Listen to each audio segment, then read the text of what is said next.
What it do, flight crew? FTC. Flight T stand up!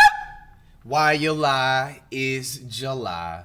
Hey man, we got some so fresh, so clean educationalish. Now the last time we was on some educationalish, you guys made me look bad, man. The nationwide school board had a meeting and I had 78% fail rate, bro. Alright, so with that being said, unfortunately, we're going to have another pop quiz this week. But this one should literally be a give me A plus, minimal C. Alright, just pay attention. We got Extinct Zoo once again. The last time Earth was iceless. Now, we reacted to a video before, I believe, in the past of Extinct Zoo as well, of what Earth would look like basically around the sorts of if everything was like the ice was melted. So we get the basics of that and stuff like that. But when was and how was Earth like when it literally had no ice? Like what was just the atmosphere like? 5-question pop quiz at the end of the week. Pay attention. Let's check it out. Of all the prehistoric periods and events, there is perhaps none as iconic as the Ice Age. From it, we got things like mammoths, smilodons, a never-ending amount of animals that have cave in their name, and of course, giant ice sheets. And thanks to mainstream media, it's also become a highly mythicized period, given just how different it was in the present. However, the truth is that we never actually fully left the Ice Age, at least according to glaciology, with an Ice Age referring to any time wherein extensive ice sheets are present in both the northern and southern hemispheres. And the world today still checks these boxes, at least for now. And there are also even looser definitions, where some consider an ice age to simply be any point when Earth possesses permanent glaciers or ice sheets anywhere. And officially, according to scientists, the present is still considered to be a part of the Quaternary glaciation event. And obviously, many don't know we are still in an ice age, with people generally believing that Earth has pretty much always had large amounts of ice covering the planet. But that's actually not the case, and at various points in our planet's history, it has been completely iceless. Which begs the question, when was Earth last fully green? Or at least not icy? Now, you'd think the answer would have something to do with the Quaternary glaciation period, which is thought to have begun. To answer this question, I meant to pause the video at that point. I wanted to let him finish up. Bro, let's be honest, like, if we're technically speaking about like the Earth actually being completely iceless, like that's 100% false. Now maybe 90%, which really means where it's just like the actual main lands that like people are known to like have ever walked on throughout the entire Pangea, because you remember like the whole Earth, everything was connected at once, right? So when I'm talking about that, with that being said, you know, the United States, you got South America, then you got the UK, and then you got, you know, China and Africa and stuff like that, and you know everything else was like in a bunch. Bro, let's be honest, like, bro, the way the Earth rotates and the way everything is on the way the Earth rotates on its axis and everything, bro, the sun is not gonna all the time, no matter how long, you know what I'm saying, everything has been, bro, the sun is not gonna get every part of the Earth warmed up the way it's supposed to. Now, with that being said, yes, that means that there was probably about 5% ice, maybe 2% ice at one point. But if we're being technical, bro, there's just no such thing, in just my humble opinion, that there's just the Earth was completely iceless, bro, because the sun is not hitting every part of the Earth the way it's supposed to be hitting, and it's just the facts, bro. So about we have to also let that be known. But if you traveled a day, or even a few years before this event began, you'd still find plenty of ice and coldness to go around, because this event is really just the tip of the iceberg, no pun intended. In fact, if you go back 1 million, 2 million, or even 10 million years ago, you're still going to find some parts of the planet covered in ice. No, to see the Earth completely iceless, you'd have to go back way farther than you'd expect, before humans or any of the great apes were a thing. A time when crocodiles lived in Antarctica, when palm trees grew in places like Alaska were a thing. A time when crocodiles lived in Antarctica. Crocodiles lived in Antarctica? Hey, see fam, I would literally hate to be alive during that time, bro. You gotta watch out for the polar bears and the alligator crocodiles. I'm gonna be 1002 with alligators and crocodiles. I really put them as twins. Like, they're really the same thing. All right, maybe one has 3 extra teeth if we want to be scientifically correct and stuff like that. But let's be honest, they're the same thing. But now, with that being said as well, bro, in Antarctica, bro, crocodiles, dog, that just doesn't even, like, what do they look like? They had to be covered in ice or some type of wool, bro. How do they survive that type of weather? That just doesn't even look right. When palm trees grew in places like Alaska, mammals Palm trees was in Alaska? seemed alien-like, and continents were flooded by oceans. In other words, the late Eocene. This was a mysterious time, which played out between 40 and 34 million years ago, meaning that the last time we had a green Earth, we were closer in They up here making love. time to literal dinosaurs than we were to the present. And seeing that there was no permanent ice, you can bet that this bygone era was a lot hotter than things are today, with most studies finding that right before the Ice Age popped off, average temperatures were about 5 to 8 degrees Celsius hotter than things are today, meaning that a country like France felt more like Syria, and that Europe as a whole was closer to being subtropical than temperate. Meanwhile, if you lived in, say, the US, you'd find the climate was more like that of Uruguay. And so naturally, What's it like if the in climate Uruguay? is this different, other things are bound to be too, such as the kind of weather patterns you'd expect, with this time being much more susceptible to wildfires, powerful storms, heat waves, and uneven rain and droughts, Wow. helping to keep the late Eocene and its inhabitants on their toes. But what was really the most noticeable change was the water, specifically how much more of it there was. You see, in today's day and age, 70% of all Earth's fresh water is frozen as ice, which equates to about 2% of the total water supply. And sure, this might not sound like a whole lot, but its significance was easily seen in the Eocene sea levels, which were possibly 70 meters or 230 feet above current levels, meaning that maps at the time would have had a few changes. For starters, much of our current coasts were submerged. And then on top of that, you had things like the entirety of Florida being snugly underwater, Europe being chiseled into giant and small Crazy. islands, They always India try to leave Florida off the map, man. off doing its own thing, and the Sahara was wet, not dry. And you can bet with all these watery That's actually environments genuinely and the scary if you think about it, bro. Because, bro, see, one thing that I always be trying to preach to everybody, bro, like you literally only live once, all right? Now, with that being said, bro, you have to really go out there and do what you really are having passions about. And you know what I'm saying? Be consistent with that, bro. Because at any given point, bro, like next week, we don't notice. People can be like, oh, well, it's only designed to the schedule. Did you know? Now, I am aware that some of the clips there was clickbaiting and it was being old, but apparently, like, there was animals, you know what I'm saying, like, running away or at least running loose and stuff out where the natural habitat was. Now, if you're actually aware of the Yellowstone National Park, I believe it's in, it's Wyoming, right? So, bro, their volcano, so where my mouse is right here, let's say if that volcano was to erupt, there's been rumors that it's supposed to have some type of an eruption, like really soon. Not soon, maybe like we don't even know if we're being technical speaking. There's some predictions saying that it's set to erupt in another 100, 200 years. I've heard people try to say, oh, it could possibly be next week. You know, it could be in another, you know what I'm saying, 1,000 years type ish. But bro, regardless of the fact, when that Yellowstone volcano erupts, bro, do you realize like literally 70 to 80% of the United States is like wiped away? Like dead ass. Okay, so with that being said, look at how all this water is, all right? I'm not trying to have a yapathon, but I'm trying to get you guys to piece this together. The point of what everything I'm saying is that this stuff can happen again, all right? Like in any given day, in any given circumstance. That's why you take life seriously, but also don't take it too seriously where you feel like you drain yourself, man. I hope you're learning something from this at the same time, man. Like, this is like the freest game right now.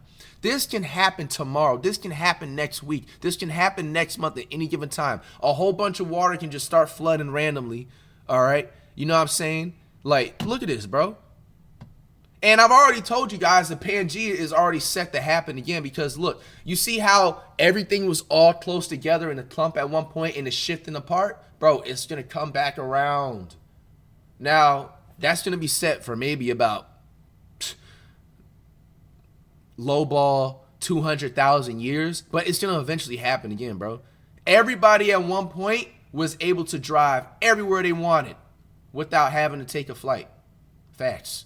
It's going to happen again. History is always going to repeat itself. Live your dreams, was man. wet, not dry.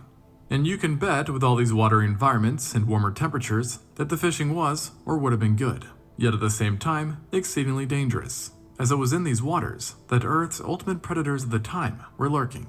And if you know anything about the waters of the Eocene, you probably won't be surprised to hear that this included the Basilosaurus, a very important animal at this time, as it, or rather its family, were the top predators of Earth that I was referring to. Simply put, these guys are a now extinct group of cetaceans, or whales. But they were not like the whales we are familiar with today, as they were the complete opposite of gentle giants, being hyper-predatorial, having highly developed, mean-looking teeth, as well as streamlined bodies and powerful jaws that frankly gave some of them appearances closer to mosasaurs than other whales. Which may also explain why this group was actually first misidentified as marine reptiles instead of mammals. And besides having the perfect builds for killing, there were also other problems with this bunch. Bro, First, this thing right here makes a great white shark look like a damn tuna fish or something. or what's that fish that's the Nemo looking fish? Like there were also other problems with this bunch. First, there were the prehistoric equivalent of Mr. Worldwide, seeing that the Basilosauridae managed to expand into every single continent on Earth, Antarctica included, and they managed to do this concurrently. Meaning, if you ever found yourself in a late Eocene ocean, or sea, you'd be almost guaranteed to swim into one of them if you stuck around long enough. Wow. Also, it wasn't just that they were found in each continent, but virtually every saltwater environment as well, including open oceans, shallow inland seas, and in some cases, even brackish ecosystems like marshes and mangrove forests. Damn, y'all wouldn't have been able to go to sea, man. This is stuff we gotta be grateful for. Y'all wouldn't be able to go to Hawaii. You know what I'm saying? Y'all wouldn't have been able to like just go to the beach, any type of beach. You heard that every saltwater, free ocean, the marshes. You wouldn't be able to go to Turks and Caicos, Bora Bora, like dog. And we know this from fossilized remains of multiple genera, like of course the Basilosaurus, but also Dorodon, Saghacetus, and Stromerius, that together conquered regions even consisting of places like the literal Sahara Desert. So this all-reaching influence was the first problem. But then you had the second one, which was the fact that these guys came in virtually every shape and size you could think of, rendering nearly every animal around them a potential target. At the lower end, you had Tutcetus, who was, by the way, named after King Tut, and despite being the smallest, was still very much bigger than all of us, measuring over 2.4 meters or 8 feet long. That's like the Super Saiyan dolphin. Same as a large bull shark, so not great news for human-sized animals. And then, on the complete opposite side of the spectrum, you had the Parasitus. Now, there's a fair chance you've heard of this guy before, seeing that for a bit, it was actually considered a potential candidate for the largest animal.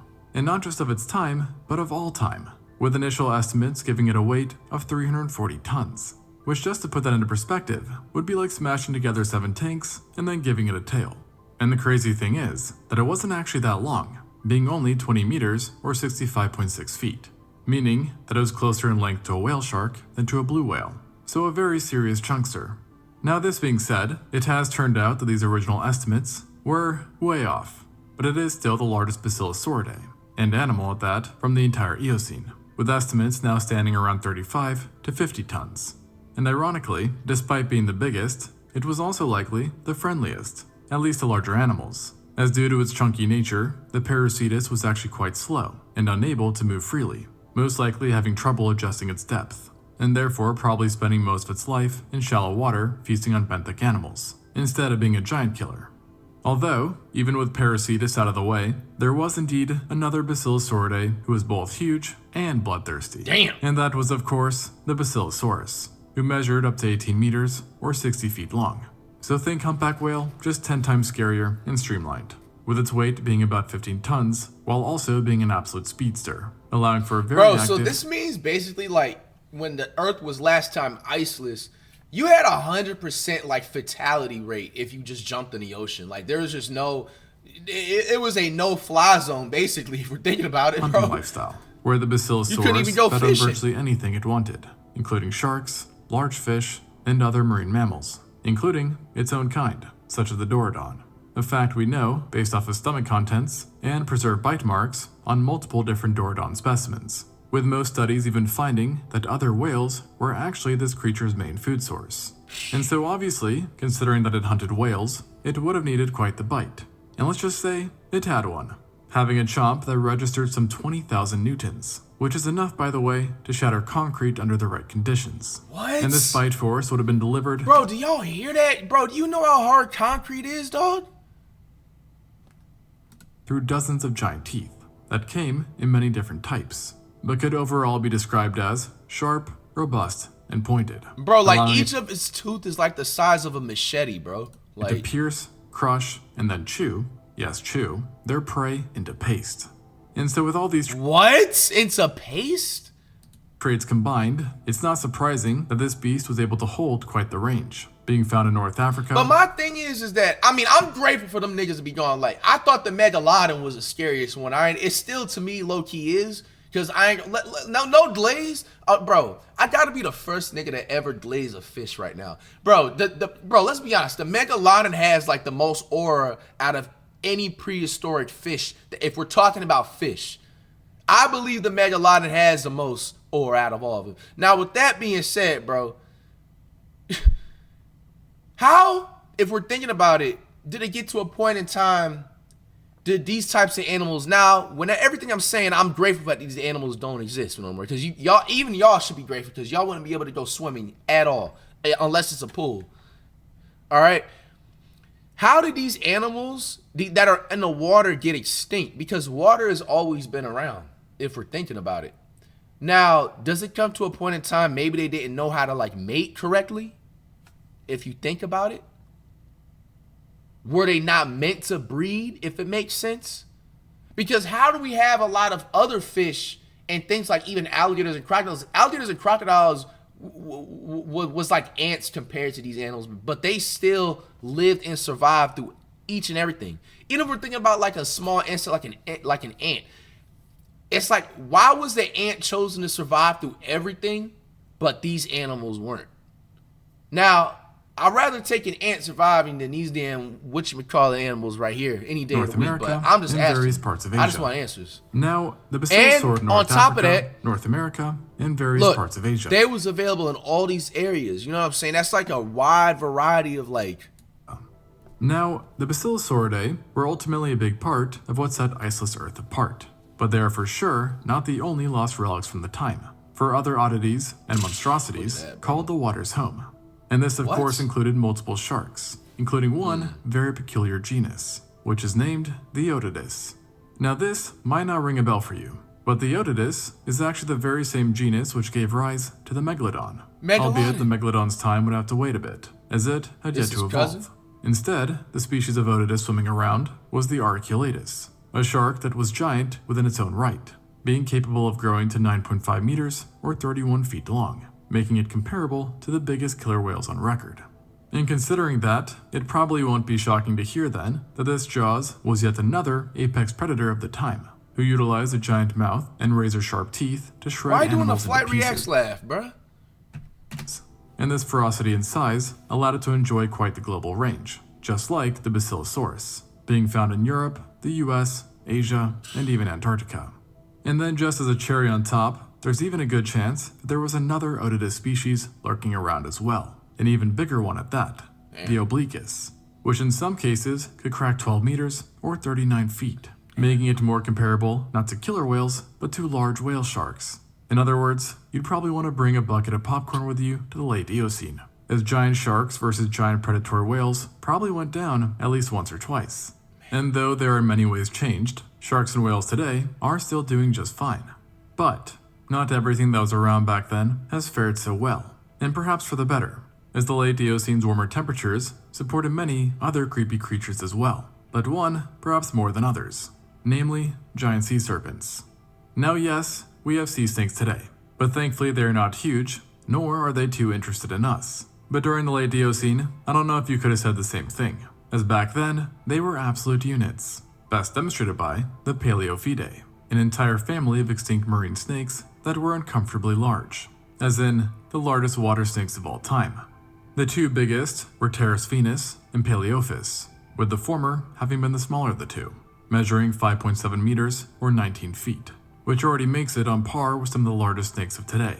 And ironically, it was still tiny compared to its relative, Paleophis, which based off of vertebrae could reach a staggering 12.3 meters or 40 feet long. In other words, 4 times longer than any sea snake alive now, and awfully close to the size of Titanoboa, the largest snake of all time.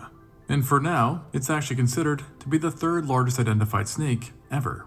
And despite their size, the Paleophidae weren't just some lumbering giants. They were highly capable swimmers with large compressed tails that acted like tail flukes, and would have swam through the water with an undulating movement, just like present-day sea snakes. But what's a bit strange and discomforting about them is that they were much more robust and powerfully built than what you'd expect from an aquatic sea snake, leading paleontologists to believe that the Paleophidae would have needed to rely on stealth and ambushes to strike large unsuspecting prey, who they then would have killed with remarkably powerful jaws and hyper-flexible mouths that allowed them to swallow things whole, such as sharks, fish, and possibly even small whales. And unsurprisingly, giant extinct snakes can do pretty well for themselves. And along with being apex predators, they too, like the sharks and whales, were found globally, which can also be partially attributed to the warmer temperatures that gave them access to areas that nowadays would typically be too cold, and rendering late Eocene waters something to be avoided entirely. Now luckily, with all this said, the conditions of Earth before ice did not just create monstrosities, as worldwide, other, more friendly groups were benefiting from the conditions as well, which included not only a variety of sea turtles, cephalopods, bony fish, and invertebrates, but also our favorite mermaids, Sirenians, who at this time were exceptionally diverse, while also being a bit different than how we think of Sirenians now, as these guys were a bit more primitive, only recently having transitioned to a fully aquatic lifestyle, and resulting in a few kinds still possessing physical traits which you would not expect to find on an aquatic animal. I'm talking 4 limbs and fingers. In fact, there's even a chance that back then you could have spotted a Sirenian walking about on land, too, as during the Eocene, not all had made a full shift to water yet, with some instead being amphibious, or in some cases, even primarily terrestrial. And they weren't only ones caught in this figurative middle ground, as another group doing something similar was our old pals, the cetaceans, since in conjunction to the Basilosauridae, you also had the Protocetidae, a diverse group of whales that in some ways actually had more things in common with amphibians than their extinct relatives, seeing that they were, well, amphibious, possessing strong limbs that were developed enough to have supported their bodies on land, while still also having traits more suited for aquatic adventures, including not only webbing on their feet, but also in a few cases, highly developed tails. And taking a page straight from their cousins, the Basilosauridae, the members of this family were a bit more unfriendly than most present-day cetaceans. This dude is crazy. Having You teeth see designed that? to pierce, puncture, That thing and drag shear you in flesh there any apart, second. instead of filter feeding. The only good news here is that they were not as big as their coexisting relatives, being more akin to the size of bears, with the largest being about the weight of a grizzly. So, still not great.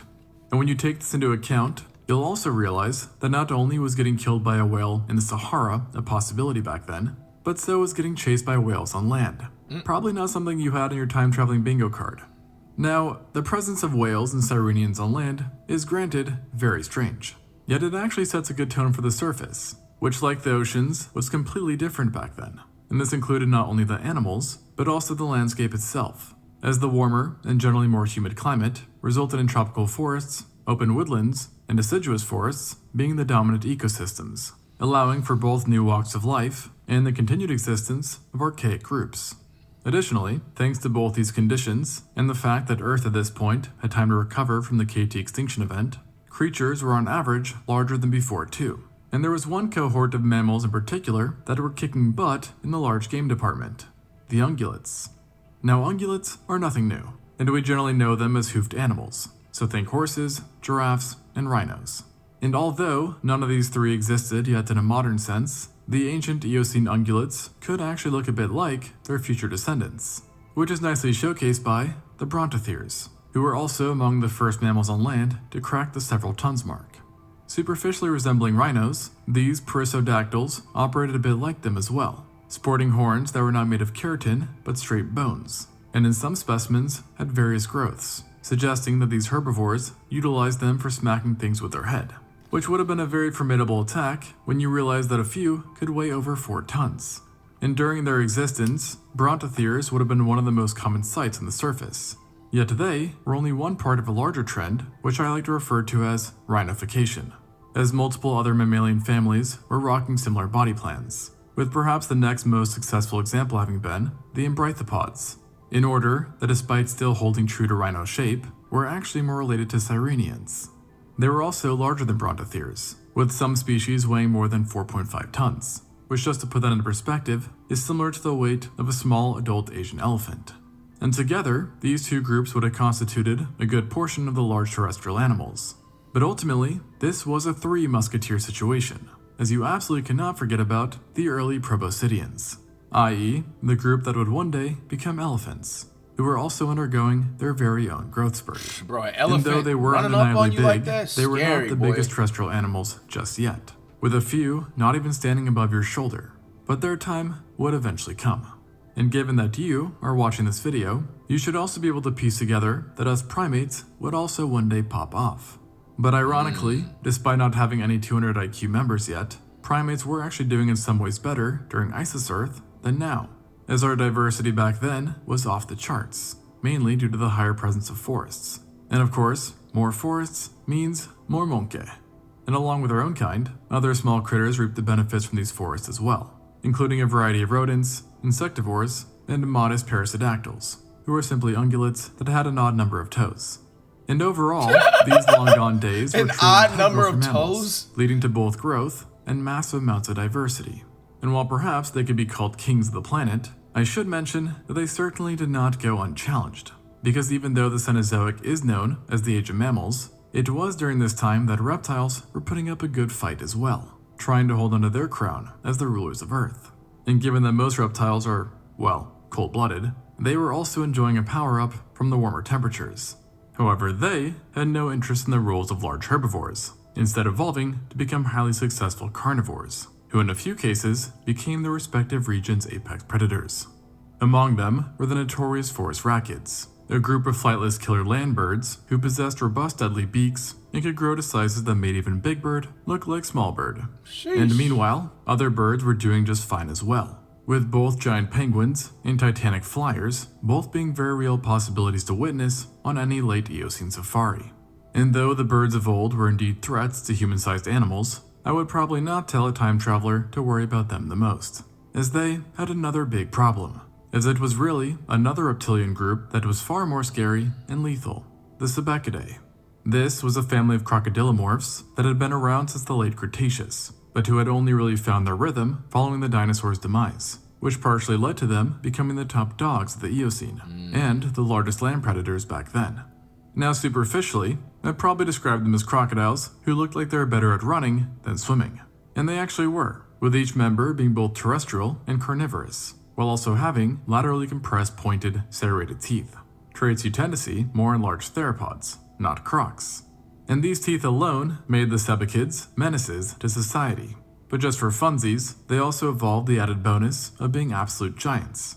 In the Western Hemisphere, you had the Brinosuchus, a member whose maximum theoretical size sat at 10 meters or 33 feet long, giving it a weight of about 2 tons, which is greater than not only anything seen in living terrestrial predators, but also gave it a good shot at the title of the largest land carnivore ever since the Sheesh. dinosaurs.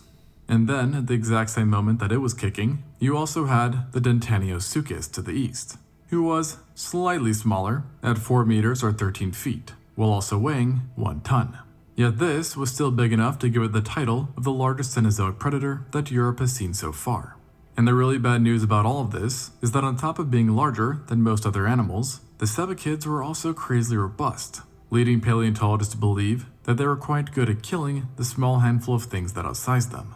So even in the age of mammals, things weren't always looking too great. Now, that isn't to say though that mammals were getting completely beat, as during this period, there were some who were making big strides in killing technology as well. Coincidentally, the situation was a bit like that of the mega herbivores, wherein lots of groups are taking a similar approach.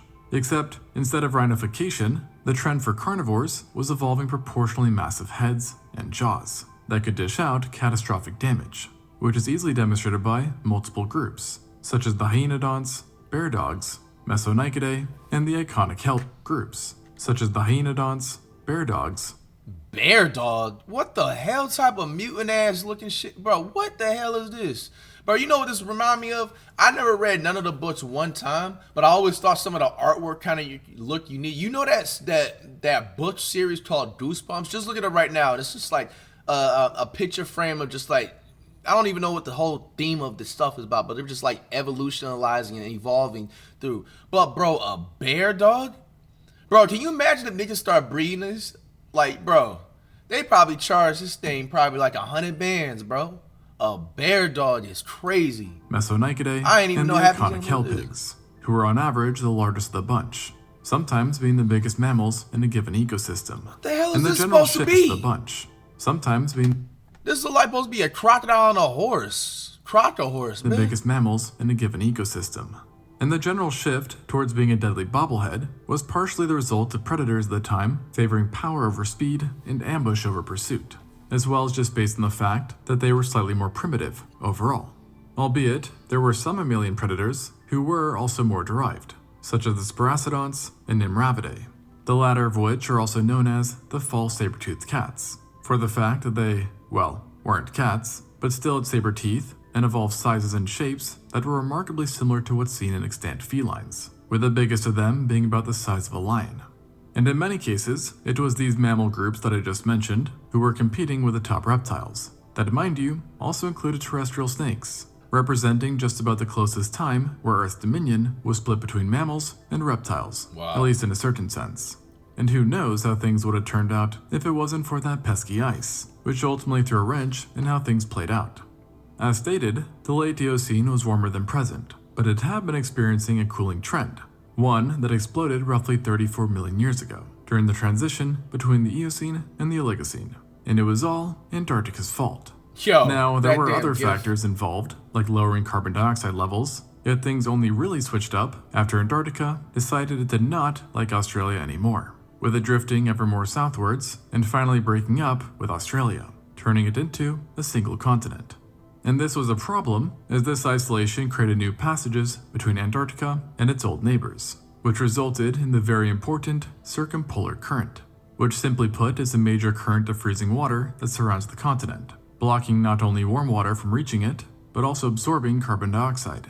And this ultimately led to the first permanent ice sheet that Earth had seen in a very long time, and thereby breaking the planet's iceless hot streak. But it did not stop here, as this ice sheet's formation ultimately started a feedback loop wherein other regions of the world got colder as well, and ice started to grow in other places, eventually resulting in the onset of the late Cenozoic Ice Age that has gone up until today. And this ice age basically rewrote history 100 times over, as it had massive impacts on the environment and wildlife. And one of the first major changes seen was a shift of forests to open areas such as grasslands and cool savannas, suddenly giving the edge to animals that were adapted for running and grazing. Additionally, anything that liked warmer weather, such as many species of reptiles, soon found themselves in major trouble as temperatures plummeted, leading to a lot of faunal turnover. In fact, enough animals went extinct during this time that the Eocene-Oligocene boundary is now regarded as a minor extinction event.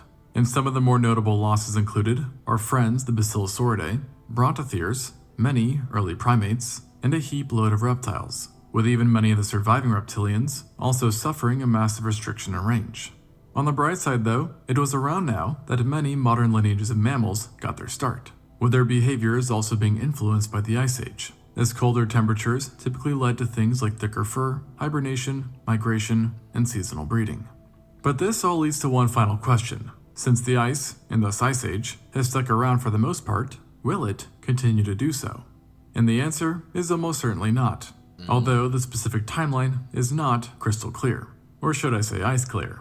But barring massive natural disaster, humans are just about the only things that can tweak this timeline. That's as our a actions fact, bro. certainly If we're really being like for real, bro, the only way these natural when it comes to this global warming stuff to speed running is literally us humans, bro. There's no other ifs, ands, or buts. But if we assume lack of human as long as interference, stuff like this is getting burnt in the air, as long as cars are starting to be motored and stuff like that. I don't know if you guys seen it, but in California, I forgot what year it said. Was it 2028 or 2030 something? But they said that they're going to stop inventing cars that are just regular engine motored and stuff. It's all going to be electric or something like that from there on out. So yeah, that's kind of strange. Which actually it kind of helps out people that are like into car. What the fuck? This damn fly thing you got rent free up in the bit. I ain't get that bit. I ain't even gonna lie to y'all. But what's it called, bro? Ain't the stock of like engine motor vehicles, especially if it's like a luxury or sports car or something like that, make sure you guys are taking good care of it, because I feel like it's going to go up in price within the next like 5 to 10 years, like the value of it, because they're going to stop production of it. You know what I'm saying? And who knows what other states are going to try and follow California's, Which lead with that. obviously won't be the case unless we end up on Extinct Zoo. Some studies suggest that there won't be a true iceless Earth for possibly tens of millions of years. Almost 50 million, according to a few. With the reason being that it will take at least that long for Antarctica to shift far enough north to warm up again. You know what I also feel like, bro? Like, I also feel like there's going to be some like weird lunatic, like some type of like force ambassador or something, whether if it could possibly be potentially be a president or just like a random psycho man or something. Bro, I predict in the next like 50 to 80 years there's gonna be some weird ass mofo that's just gonna try and go to like Antarctica and try and like burn it down. There's just some weird stuff like that. They're just trying to speed run like having some type of an iceless Earth, bro. I believe that's actually illegal too, if I'm not mistaken. You can't just do that and stuff, but and just like all the like big ice sheets and stuff on Earth. Hopefully that doesn't happen, man. So until then, Happy Feet will continue doing what he does best. Thanks for watching, and until next time on Extinct Zoo. All right, shout out to Extinct Zoo, man. Y'all got a quiz at the end of the week. Make sure y'all studying. This is very informative. Y'all better pass, man. Y'all better pass.